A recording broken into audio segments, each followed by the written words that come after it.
बिहार में नई सरकार है, लेकिन एक बार फिर नीतीश कुमार है और इसी के साथ सरकार तो बदल गई, लेकिन नीतीश कुमार और आरजेडी वहां गठबंधन में नजर आएंगे। नई सरकार को आम आदमी पार्टी कैसे देखती है? देखिए, जो प्रयोग भारतीय जनता पार्टी दूसरे राज्यों में कर रही थी, लोकतंत्र की हत्या और संविधान को कुचलने का काम महाराष्ट्र में किया, मध्य प्रदेश में किया, कर्नाटक में किया, अरुणाचल में किया, गोवा में किया, उत्तराखंड में किया, झारखंड में अभी प्रयास कर रहे थे। तो आज वही सबक उनको सीखने को मिला है बिहार में, नीतीश कुमार जी और तेजस्वी यादव जी की पहल से और साथ में आने से। कम्युनिस्ट पार्टीज भी उनके साथ आई हैं। इस वक्त जो बड़े मुद्दे हैं देश के सामने, उससे बिहार भी बुरी तरीके से प्रभावित है। महंगाई का मुद्दा, बेरोजगारी का मुद्दा, अग्निपथ के कारण एक बड़ा गुस्सा बिहार के नौजवानों के मन में है। तो मुझे लगता है कि और जो अभी तक जेडीयू का जो बयान आया है, मैं उसके आधार पर कह रहा हूं, मेरे पास कोई जानकारी नहीं है, कि जो प्रयोग महाराष्ट्र में हुआ वही प्रयोग बिहार में करने की कोशिश कर रहे थे। यानी कि वहां की सरकार में भी उथल पुथल पैदा करने की कोशिश कर रहे थे। बीजेपी हमलावर हो रही है, लेकिन नीतीश कुमार बीजेपी को क्यों हमलावर होना चाहिए? उसको तो ये कहना चाहिए कि हमने जो मॉडल देश को सिखाया, वो मॉडल दूसरी राजनीतिक पार्टियां अपना रही हैं, उसको तो खुश होना चाहिए। वो जो उसने लोकतंत्र का जो पाठ इस देश की दूसरी राजनीतिक पार्टियों को सिखाया, उसका प्रयोग हुआ है बिहार में।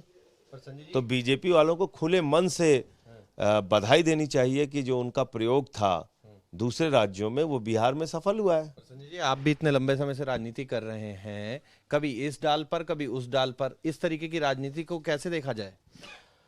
देखिए, राजनीति में इसका जवाब तो खैर नीतीश कुमार जी देंगे। मेरा तो उस वक्त भी एक मानना था, जब वो भारतीय जनता पार्टी के साथ गए थे, कि एक बीजेपी की जो हालत है इस वक्त, देश भर में महंगाई, बेरोजगारी, नफरत की राजनीति, मुद्दों को दरकिनार करना, इसका जवाब कहीं ना कहीं से देने की जरूरत है।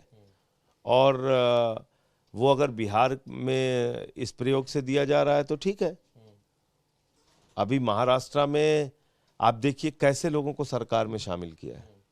जिस एक व्यक्ति के खिलाफ खुद फडणवीस जी धरना, प्रदर्शन, आंदोलन, अंतिम दम तक संघर्ष करने की बात कर रहे थे, कल वही व्यक्ति मंत्री बन गया, बैठ के ताली बजा रहे थे।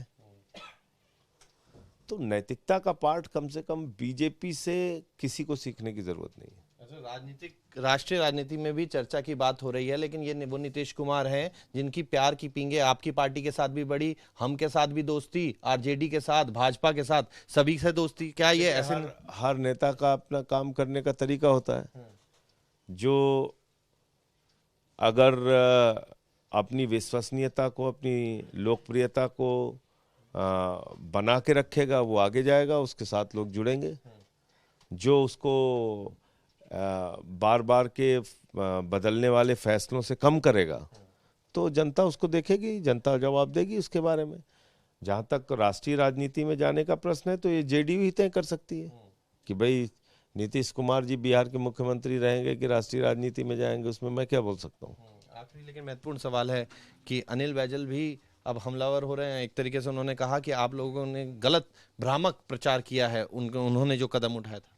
देखिए, जो भी उनका बयान आया है, उसमें एक बात तो स्पष्ट हो जाती है कि 2 दिन पहले उन्होंने पॉलिसी बदली विदाउट कैबिनेट अप्रूवल। एक अप्रूव्ड पॉलिसी थी जिसमें उन्होंने अपने स्तर पे बदलाव किया, जो मैं समझता हूँ बहुत ही गलत बात है।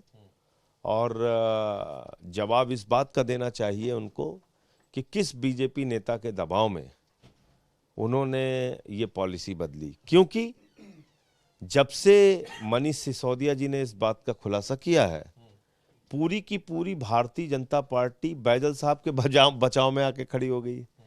यानी कि मनीष सिसोदिया पे और सत्येंद्र जैन पे तो गिरफ्तारी भी होनी चाहिए और इनको तुरंत सजा भी होनी चाहिए और इन पे हर कार्रवाई जायज और सही है। लेकिन जब बैजल साहब की बात आ रही है तो कह रहे नहीं, जांच नहीं होनी चाहिए, हम क्लीन चिट देंगे। तो मनीष सिसोदिया के मामले में तो कहते हो कि नहीं नहीं जांच बहुत जरूरी है, जांच हो जाने दीजिए, अगर कुछ गलत नहीं है तो बैजल साहब की भी जांच होने दीजिए। बीजेपी क्यों बचाव कर रही है? संजय जी, पुराने एलजी भी क्या खराब है बीजेपी के बचाव करने की? संजय जी, पुराने एलजी भी खराब, नए एलजी भी खराब, वो दोनों ही कह रहे हैं कि राजनीति नहीं होनी चाहिए थी।